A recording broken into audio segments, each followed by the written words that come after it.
What ideas imprison us?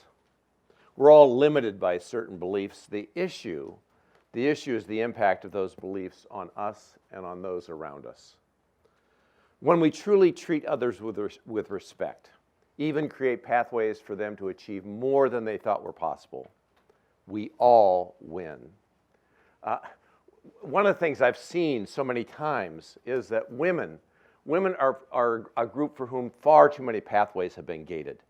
And I've seen this firsthand. I'm going to explore 4 generations. These are 4 generations of women taking different journeys.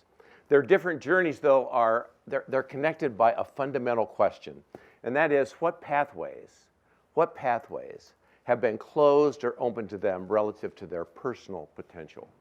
One of the things holding us back as a society is that we have closed gates on marginalized people. We've closed gates on marginalized people, and women represent one of those marginalized groups. Shirley Chisholm, the African-American legislator of the 20th century, she once remarked, "As a black person, I'm no stranger to racial prejudice. But in the political world, I have been more discriminated against because I am a woman than because I am black. Because I am a woman, because I am black." Now, I'm going to highlight 4 generations. They are taking different journeys, but their pathways have often been blocked or gated because of myths or beliefs about what they could or they should achieve with their lives. My first generation is a woman, age 99, born 2 years after women had secured the right to vote. Born 2 years after the women had secured the right to vote. Her pathway reflects a first kind of journey through a very gated world. It's a pathway that required perseverance.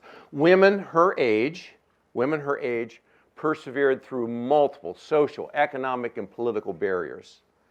Lots of different barriers. It took perseverance for women to secure the right to vote, a right that white men like myself, obtained by simply being born. Perseverance, bias. My first generation female, she suffered through 4 different cancers, 2 of which were female cancers. And her fights with cancer reflect the kind of struggles that you see with a medical system that often is imprisoned by male-biased beliefs. As a result, so much of the pain that women feel during illnesses, it's often been treated with less seriousness. Their cardiac or heart issues are often misdiagnosed, and it's a fact that far too many women die and have died during childbirth and pregnancy, even though many of those deaths are preventable.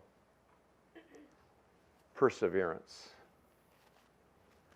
brings me to my second generation, which is a baby boomer. Like so many women her age, she often dismissed her needs so that others could achieve.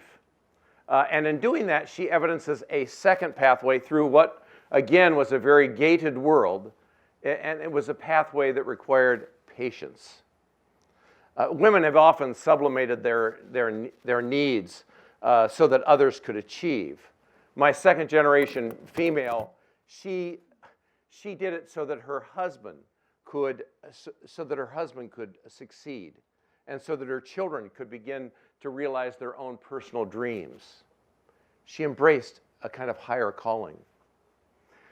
Several months ago, I needed a ride from downtown Dayton to a business south of town. It resulted in a deeper than usual conversation with the woman who provided me with the ride.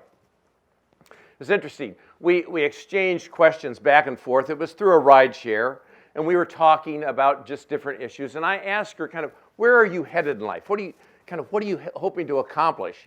It was just the friendliest of questions. At least that's the way I intended it. And then she gave me a bit of her story. She shared some of her dreams.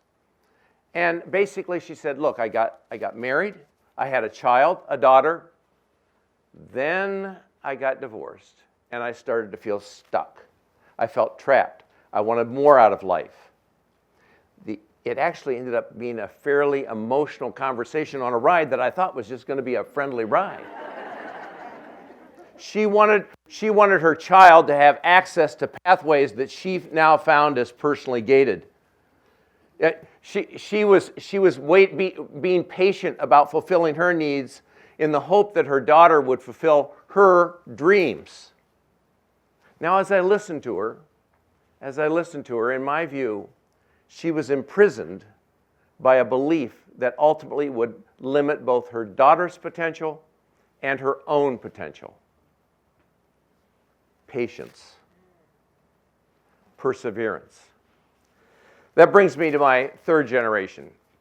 My third generation of females who are the daughters of my second generation. My third generation, their pathways are far, far, far less gated.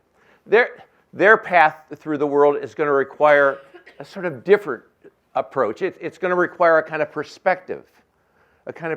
Their dreams are less defined by what society demands or expects, more influenced by what they want for themselves.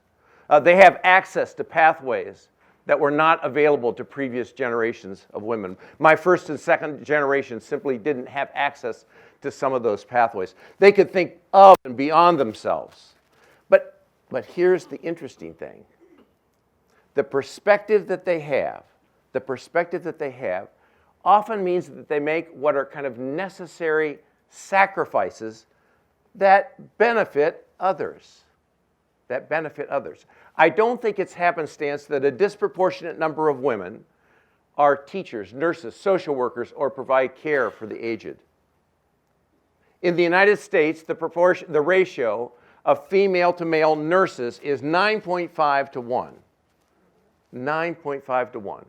Interestingly, the ratio of billionaires, female to male, the ratio there, 1 to 9. 1 to 9. Well, despite so many opportunities that women have to accumulate wealth, to secure wealth, so many women, this is key, so many women I know, they still pursue the helping pathway professions. I think they get something that we as men don't get. They're less imprisoned by beliefs, by the belief that acquiring more, that accumulating more will make them happier. Now, we all in this room know that's not true, right? And I think that circumstance allows them to explore their personal interests and their needs in very unique ways. That brings me to my fourth generation. My fourth generation are the daughters of my third generation. My fourth generation, they're full of dreams. They are like your children and your grandchildren. They are a composite of possibilities, which means that one might want to be a pilot or a golfer. She's not bad either. One might be a pianist, or she might be an artist. That's a piece of her original art. One might be an illustrator, or she might be an astronomer. And one, age one, well, let's hope that like all the other age one girls that we have in this community, let's hope that this one can be whatever the hell she wants to be.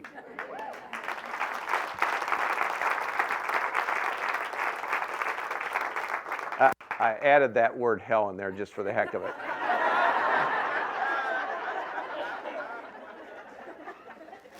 You know, I've spent the last decade of my life trying to figure out how to maximize human capital. Our community, most communities, we suffer. We suffer from unrealized human potential. My fourth generation females, they have to be able to realize their potential. We need for them to be able to realize their potential. We need that as a community. If pathways are gated for them by parents who limit their choices, by educational systems that limit their options, or by social policies that restrict their opportunities, we will all lose. We will all lose. Well, I've covered 4 generations of women and girls taking different journeys. And as you've probably figured out, some of you know, many of you have now surmised, those 4 generations are pretty special to me. They are ages, Anna to Anna, ages 99 to 1. 99 to 1. They are my mother, my wife,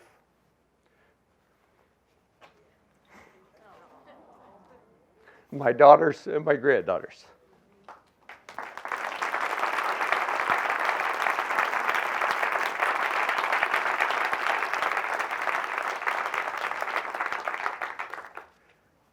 One of the reasons I've been so focused on maximizing their possibilities is because as I've gotten older, I've begun to realize that I bear some responsibility for the barriers that have gated some of their pathways and the pathways of other women. I bear some responsibility for that. Now, folks, I have not done that intentionally. I didn't wake up every morning thinking how to do that. But I have still done it.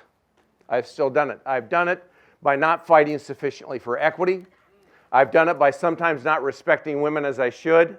And I've done it by thinking too narrowly about what women could accomplish with their lives. So I've done it.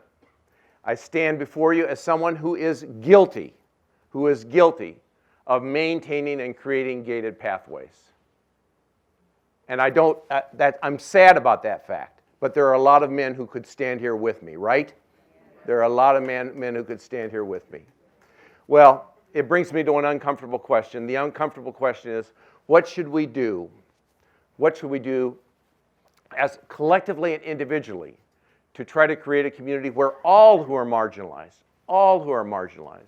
can fully achieve to their potential?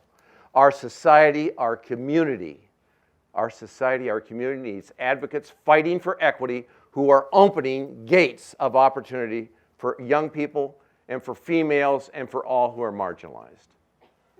I'm going to finish where I started. I started by saying, what ideas imprison us? The actual question I'm going to ask is, what ideas imprison you and me that prevent us from having more women who, through perseverance, patience, and perspective, are able to achieve to their full and incredible potential? Thank you.